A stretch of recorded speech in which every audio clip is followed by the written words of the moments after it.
So with the release of the new Warzone, we're going to go over what everybody wants to know. How to get a dub in Warzone. We're going to break down a video of a recent win that me and the squad just had. We're going to go through it, see what we did wrong, see what we did right, how we handled positioning, and how we stuck through everything. Keep it short and sweet. If you like this video, if it helps you, please like and subscribe. It's going to help you stay up to date on my content, what's new, different loadouts, updates, and everything that's going to be able to benefit you in the future. Thank you. Alright, so before we even begin, I want everybody to just get a second to take in the map, see where we're at, take a look at our positioning, and see the circle timer and what's going on. Now from here, like I said before, pay big attention to the mini-map. That's going to give you all the clues into what your team is doing and the positions we're holding. As you see, they're pinging people off out in the distance on the hillside right here. So we know that there's going to be people over there, and there was a ping before a little bit to the left of the graveyard that's marked on the mini-map as well. So right now, everybody's just scanning, making sure we can have a solid rotation. I'm going to see this guy in the house right here. This guy is going to be one of the people that's going to be holding us down the whole time. Our rotation pattern is going to be to the right of the small circle, and that is an enemy that is going to cause us huge problems in distance. So priority one is to let him know that we know he's there. That way, whenever we start rotating, he's not going to think he's going to be able to get one of us, or he might be able to knock one of us as we rotate. But at least this way, he knows we know he's there, that he's not going to just stop us and catch us off guard. So we're going to lay some shots on him. Once again, look at the mini-map as I do that. You see how the rest of the team looks off into the distance to make sure nobody's pushing? They're watching for the third party. That's going to be huge. You need your team to be in sync with your rotations and what you're doing. We're all communicating. I'll pause this real quick.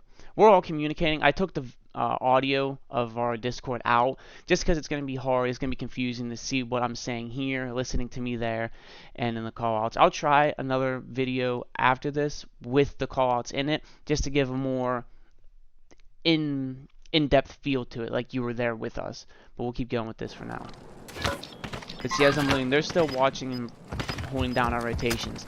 Somebody just called out in the Discord channel that somebody is over here. So I'm going to rotate this way a little bit to the left and try to put pressure down this way as the storm posts so that they don't push back. Because as I said before, we already have that team that's in the house over here holding us down. So if you look, you can see blue and pink are staying together as I lay down cover on them. This is going to force these guys to not come this way. They know the storm's closing, we're already shooting at them, it's just not a good push for them. Right here, we see one person goes down. Alright, I'm going to bring that back a little bit. Watch when he goes down, how fast that the team turns and closes in on what's going on there. They immediately stop what they're doing because we don't know how many there are yet. We just know somebody gets down. Watch the map.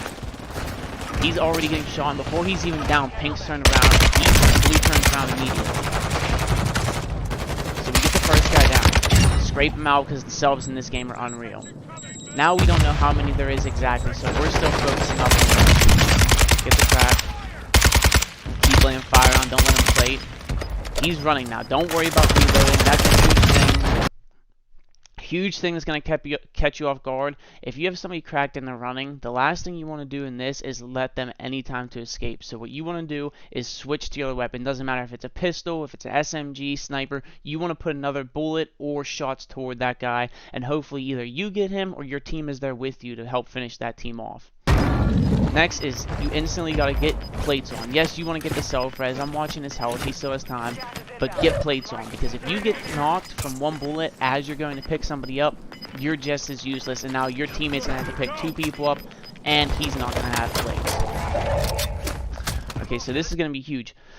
Watch what blue does here. This kind of throws off our whole synchronization we got going on, because pink's on me. Pink's staying with me right now, but blue was covering for the pickup. Right here, blue could have pulled back, but it does work out in our favor. I'll let it play out so you can see. My plan is I'm going to rotate gas and use my gas mask and flank to the outer edge of this circle and hold positioning down while they're still trying to rotate in.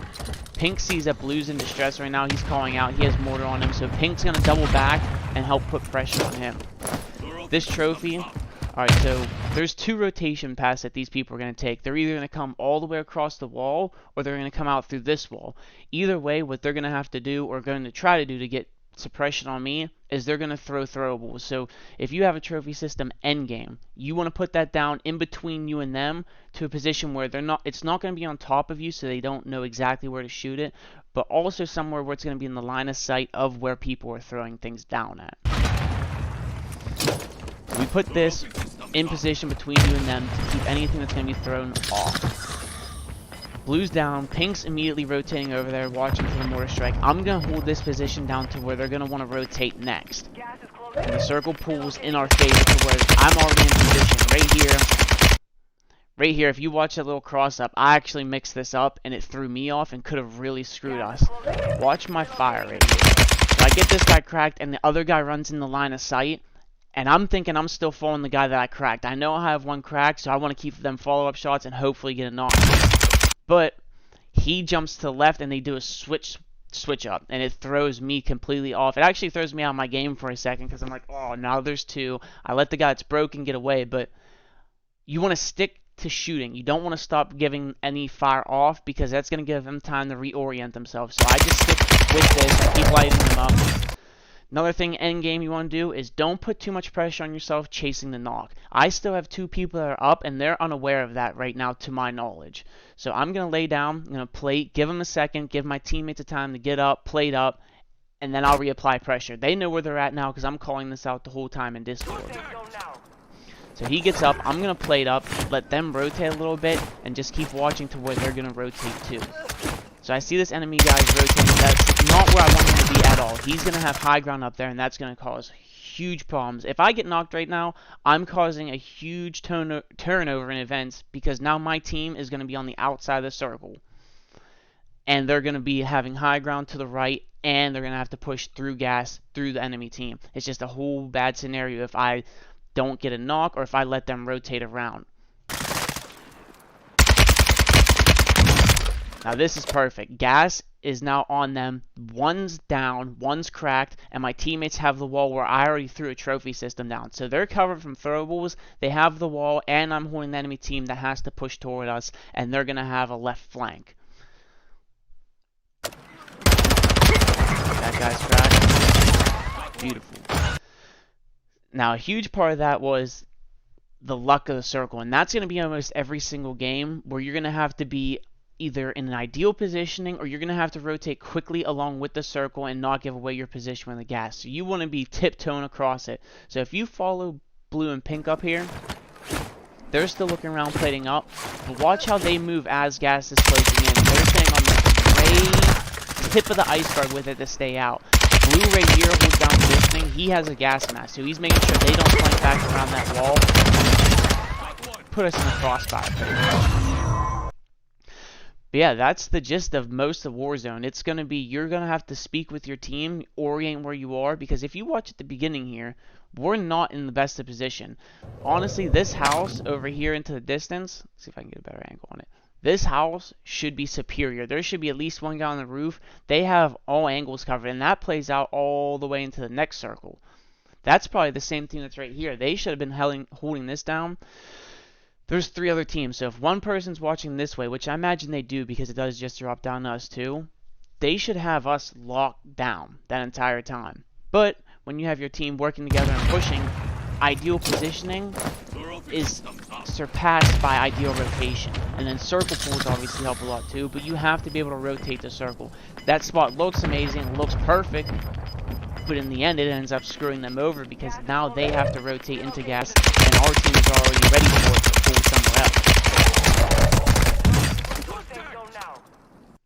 So that's the biggest takeaways here, is you're going to want to make sure that you're in position, your team's communicating, and you know where you're at, and you're just making sure you're ahead of circle and ahead of the other team. Hope that helps, guys. Hope to see you in the victory helicopter. Hey, you almost forgot. Don't forget to like and subscribe. Thank you.